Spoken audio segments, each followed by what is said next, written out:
আর দাদু খায়, নাতি খায় ব্রিটানিয়ার থিন অ্যারারুট বিস্কিট। এই বিজ্ঞাপন এর সঙ্গে আমরা সবাই পরিচিত। সেই দাদুও থাকবে, নাতিও থাকবে, থাকবে ব্রিটানিয়ার থিন অ্যারারুট বিস্কিট।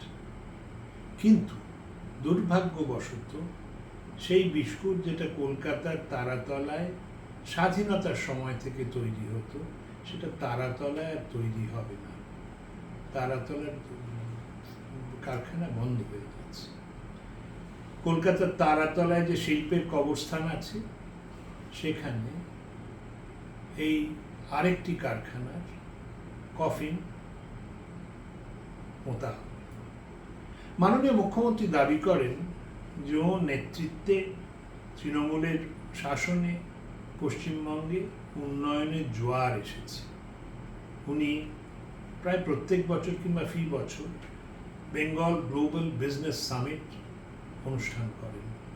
সেখানে বড় বড় উদ্যোগপতিদের ডেকে আপ্যায়ন করা হয়, হাজার হাজার কোটি টাকার MOU স্বাক্ষর করা হয়।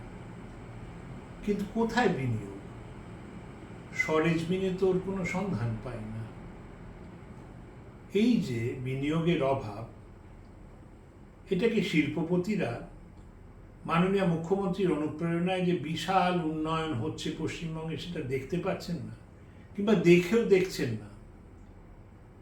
এর পেছনে কি কোনো ষড়যন্ত্র আছে?